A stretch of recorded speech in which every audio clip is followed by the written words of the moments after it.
Well, we had a chance for some strong thunderstorms earlier, but it looks like not materializing. So weather impact alert for today, pretty much gone, but we still have it out there just in case. Take a look at the current temperatures. The heat is what we're really going to be dealing with, but we have other weather impact alert days on the 14-day because of that extreme heat.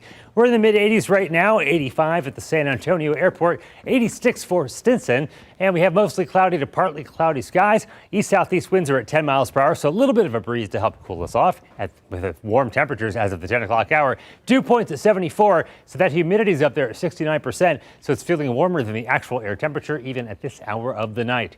76 in Junction, that's where you want to be, nice and cool. 77 Fredericksburg and Rock Springs. Down to the south, 90 Pearsall and Cotulla, was 100 degrees earlier on this evening. 90 Carrizo Springs, 88 Del Rio, 84 Seguin, and Gonzales coming in at 84 also.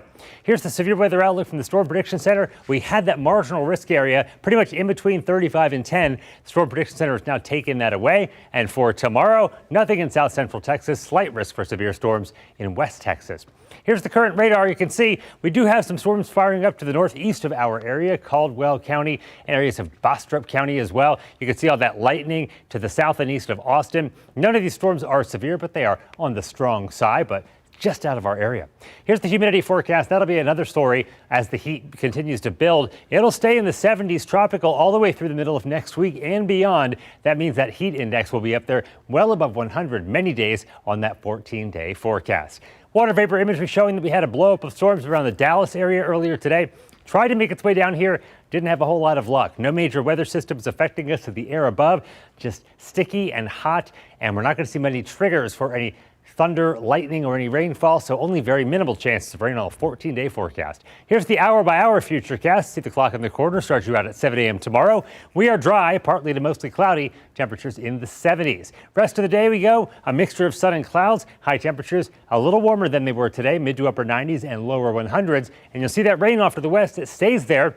We do have a substantial amount of cloud cover again Friday morning, so pretty much hitting that repeat button again in the world of weather. And for the rest of the day, partly cloudy skies and highs once again on Friday in the mid to upper 90s, and we keep seeing them go up from there.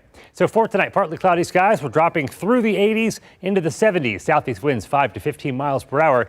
Sunset 8:31. Still getting later as we approach the first day of summer, but definitely feeling like summer with that high temperature tomorrow of 95 degrees. Here is that 14-day forecast for Friday. High temperature of 96, 98 degrees for your high on Saturday. And you see those big red boxes. Those are those weather impact alert days, Sunday and Monday. High temperatures in the lower 100s. Heat index around 105. Only slight rain chances next Monday, Tuesday, and Wednesday. And then again by the end of next weekend. But our highs will stay well above average in the mid to upper 90s. Anything you can do, Nate, to stay cool, especially if you're doing any kind of sports outside? Yeah, going to be a lot cooler on the California coast. UTSA baseball, Hollywood swinging this weekend. Remember, they got a best-of-3 series in the Super Regionals coming up against UCLA. But back here on the home front, Spurs fans a great bunch. One of my favorite parts about covering this team is the fan base. But now, one of our own needs your help. We're shouting out one of our favorite Spurs fans around. You may know him. You might have been sitting at his bar. We're talking about it next.